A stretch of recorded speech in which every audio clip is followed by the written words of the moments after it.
창비문학 내신 대비 이성부의 봄 작품 설명 시작합니다. 작품의 제목이 봄인데요. 이렇게 계절이 제목인 경우에 계절의 순환에 기대어 희망을 노래한다 라고 얘기하잖아요. 계절의 순환, 우리가 자연의 섭리, 또 이치라고 얘기합니다. 섭리와 이치라는 말 안에는 변함없음, 그러니까 반드시 일어나는 일이라는 의미가 들어가 있습니다. 개인의 경험을 넘어서 사회 역사적 측면에서 작품을 감상해보자 라고 얘기합니다. 그러니까 이 작품은 반영론적 관점에서 출제될 가능성이 높은 작품입니다. 자, 그러면 봄이라는 계절을 자연의 섭리 안에서 이해하자면 시에 나오는 내용처럼 기다리지 않아도 오고 기다림마저 잃었을 때에도 너는 온다. 그러니까 당연히 반드시 온다라는 당위성에 관한 이야기입니다. 이것이 바로 자연의 섭리이고 이치입니다. 봄을 너라고 표현했기 때문에 의인화라고 이야기하고요. 여기에서의 너는 봄일 수도 있고 그 다음에 화자가 추구하는 어떤 이상적인 가치들일 수도 있습니다. 어디 뻘밭 구석이거나 썩은 무릉덩이 같은 데를 기웃거리다가 한눈 좀 팔고 싸움도 한판 하고 지쳐 나자빠져 있다가 다급한 사연을 듣고 달려간 바람이 흔들어 깨우면, 자, 그러면 바람 역시 의인화되어 있는 존재고요. 바람이 달려가서 다급한 사연을 전달하면, 그래서 흔들어 깨우면 눈을 부비며 봄, 너는 더디게 온다 라고 이야기합니다. 우선 온다 라는 말은요, 현재형 어미를 쓰고 있고요. 그 다음에 굉장히 단정적인 현재형 어미, 그리고 단정적 어조라고 할 수 있습니다. 올 수도 있다 또는 올 것이다 이런 게 아니라 반드시 온다 라는 의미가 들어가 있죠. 요 가운데 뻘밭 구석 썩은 무릉덩이 한눈 팔고 싸움도 한판 하고 나자빠져 있다가 하는 것은 봄이 기다림처럼 빨리 오지 않는 이유를 화자가 짐작해 보는 겁니다. 더디게 더디게. 자, 일단은 시어를 반복했고요. 봄이 더디게 온다라는 말의 의미는 다르게 이야기하면 그만큼 간절한 기다림이기도 합니다. 제발 빨리 왔으면 좋겠는데 아무리 기다려도 천천히 하지만 마침내 올 것은 온다 라는 화자의 강한 믿음을 드러내고 있죠.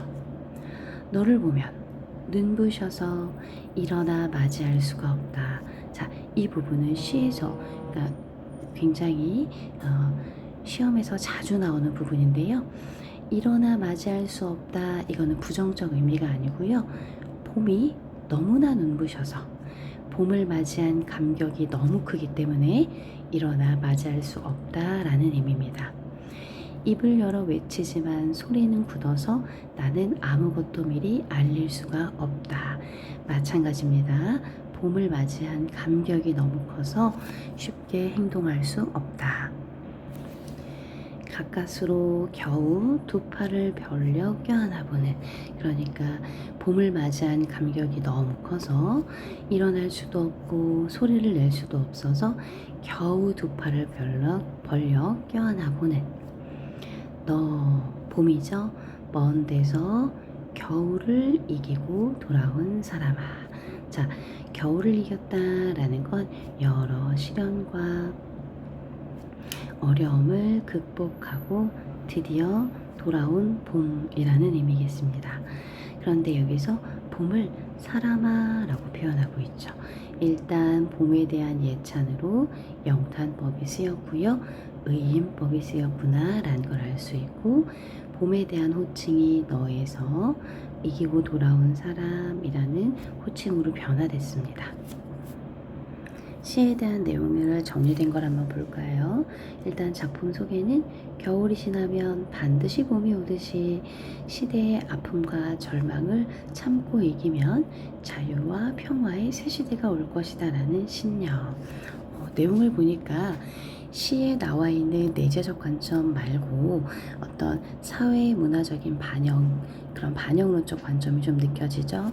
왜냐하면 이 시는 현실 참여적인 시이기 때문에 그렇습니다.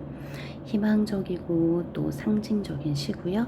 봄은 희망을, 겨울은 시련이나 아픔을 상징하는 것, 봄은 반드시 온다라고 얘기하기 때문에 희망적이다라고 얘기할 수 있습니다. 봄에 대한 기다림, 내재적 관점에서 그렇고요. 반영론적 관점에서 보면 새로운 시대에 대한 신념이라고 볼 수 있습니다. 봄을 의인화하고 상징적으로 나타냈고, 계절의 순환의 당위성, 봄이 지나면 여름이, 여름 지나면 가을이, 반드시 계절은 순환한다 라는 신념을 근거로 삼아서 단정적인 어조로 믿음을 강조하고 있습니다. 자, 봄은 일단 의인화되어 있는 존재고요. 아무리 더디더라도 반드시 오는 눈부신 존재라고 표현되어 있습니다. 일단 봄은요, 화자가 추구하는 이상적인 가치라고 볼 수 있는데요. 그것은 넓게 보면 민주, 자유, 평화라는 의미를 가질 수도 있습니다. 자, 그러면 문제를 한번 풀어보고 정답을 맞춰봅시다. 네, 첫 번째 문제는요, 우리 시에서 역설적인 표현을 역설적 표현을 찾지는 못했죠. 그 다음에 5번의 기억은 뻘밭 구석인데요. 뻘밭 구석은 봄이 아직 오지 않은 어두운 현실과 관련이 있다라고 생각하는 게 맞겠죠.